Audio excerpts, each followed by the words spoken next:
Hi friends, welcome back to సరదాగా కాసేపు. ఈరోజు మన రెసిపీ వచ్చేసి హోమ్ మేడ్ స్వీట్ రెసిపీ అండి. అప్పటికప్పుడు ఇలాగ మనం స్వీట్ బొండాలను చేసుకున్నామంటే చాలా టేస్టీగా ఉంటాయి.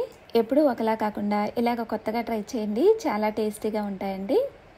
మనకు ఏదైనా స్వీట్ తినాలనిపించినప్పుడు అప్పటికప్పుడు అన్నీ ఇంట్లో ఉన్న వాటితోటి ఈజీగా 5 మినిట్స్లో మనం ఇలాగ స్వీట్ బొండాలను రెడీ చేసుకోవచ్చు.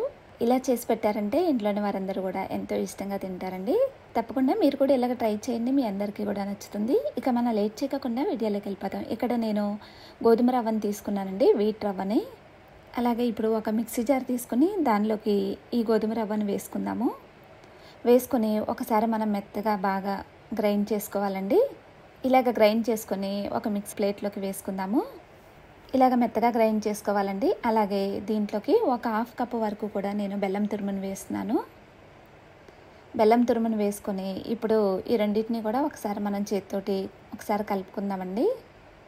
ఇలాగ ఒకసారి కలుపుకున్న తర్వాత ఇప్పుడు మరొకసారి మనం గ్రైండ్ చేసుకుందాము. మరొకసారి మనం మిక్సీ జార్లోకి వేసుకొని మెత్తగా గ్రైండ్ చేసుకుందామండి. ఇలాగ గ్రైండ్ చేసుకుని ఒక ప్లేట్లోకి వేసుకుందాము. ఇలాగ మెత్తగా గ్రైండ్ చేసుకున్న తర్వాత ఇప్పుడు దీంట్లోకి ఒక 1/2 కప్పు వరకు కూడా నేను గోధుమ పిండిని వేస్తున్నానండి. కొంచెం సాల్ట్ కూడా యాడ్ చేస్తున్నాను. మనం ఏదైనా స్వీట్ చేసుకునేటప్పుడు ఇలాగ కొంచెం సాల్ట్ యాడ్ చేసుకోవటం వల్ల టేస్ట్ కూడా చాలా బాగుంటుంది. ఇలాగ వేసుకుని ఒకసారి మొత్తం కూడా కలుపుకున్న తర్వాత ఇప్పుడు దీంట్లోకి క్రష్ చేసి పెట్టుకున్న జీడిపప్పు, బాదం అవి వేస్తున్నానండి. అలాగే కొంచెం ఎండు కొబ్బరి పొడి కూడా వేస్తున్నాను. వేసుకుని ఒకసారి మనం మొత్తం కూడా కలుపుకుందాము ఈ పిండిలోకి. ఇలాగ మనం నట్స్ అలాగే ఎండు కొబ్బరి కూడా వేసాం కదా, తింటూ ఉంటే టేస్ట్ చాలా బాగుంటుందండి. ఇలాగ కలుపుకున్న తర్వాత ఇప్పుడు దీంట్లోకి మనం మిల్క్ని తీసుకుందామండి. ఇక్కడ వాటర్ ఏమీ యూజ్ చేయట్లేదు, ఓన్లీ మిల్క్ని యూజ్ చేస్తున్నాను. ఒకేసారి మిల్క్ వేసుకోకుండా కొంచెం కొంచెంగా వేసుకుంటూ మనం ఈ పిండి మొత్తాన్ని కూడా బాగా మిక్స్ చేసుకుందాము. ఇలాగ మిక్స్ చేసుకున్న తర్వాత ఇప్పుడు దీంట్లోకి కొంచెం ఎలాచీ పౌడర్ వేసుకుందామండి. ఫ్లేవర్ కోసం అనేసి వేసుకొని మరి కొంచెం మిల్క్ని యాడ్ చేసుకుంటూ మనం ఇక్కడ చూస్తున్నారు కదా, ఇలాగ కలుపుకోవాలండి పిండిని. ఈ కన్సిస్టెన్సీలో ఉండాలి. అలాగే దీంట్లోకి కొంచెం నేను కుకింగ్ సోడా వేస్తున్నానండి, వంట సోడాని వేస్తున్నాను. వేసుకొని మరొకసారి కలిపేసుకొని ఇక మనం ఈ పిండిని సైడ్కి పెట్టేసుకొని ఉంచుకుందాము. ఇలాగ కొంచెం లూజ్గా ఉండాలి పిండి. అలాగే ఇంకో సైడు స్టవ్ ఆన్ చేసుకుని డీప్ ఫ్రైకి సరిపడా ఆయిల్ పెట్టేసుకున్నానండి. అలాగే ఇప్పుడు మనకి ఒకసారి చూసుకుందాము ఆయిల్ హీట్ వచ్చిందా లేదా అనేది.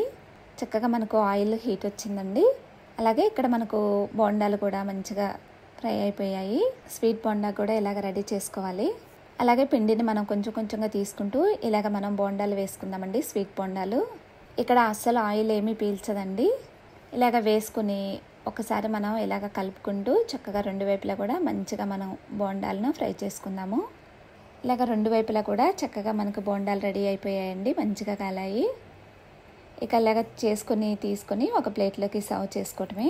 ఎప్పుడు ఒకటే రకమైన స్వీట్ కాకుండా ఇలాగ కొత్తగా ట్రై చేశారంటే అందరికీ కూడా నచ్చుతుందండి. చాలా టేస్టీగా ఉంటాయి ఈ స్వీట్ బోండాలు. అన్నీ కూడా ఇలాగ రెడీ చేసుకుని ఒక ప్లేట్లోకి వేసుకోవటమే.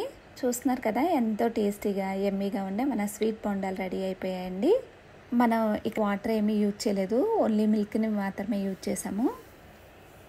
మనకు తింటూ ఉంటే కూడా మనం నట్స్ అలాగే కొబ్బరి ఇవన్నీ కూడా వేసాం కదా, టేస్ట్ కూడా చాలా బాగుంటుందండి. తప్పకుండా మీరు కూడా ఇలాగ ట్రై చేయండి, మీ అందరికీ కూడా నచ్చుతుంది. ట్రై చేసి మీకు ఎలా వచ్చింది అనేది కామెంట్ చేయటం మాత్రం మర్చిపోమాకండి. ఈ వీడియో మీకు నచ్చిందని అనుకుంటున్నాను. ఈ వీడియో నచ్చినట్టయితే ఒక లైక్ చేయండి. అలాగే ఫ్రెండ్స్ అండ్ ఫ్యామిలీ మెంబర్స్కి షేర్ చేసి సబ్స్క్రైబ్ చేసుకోండి. Thanks for watching.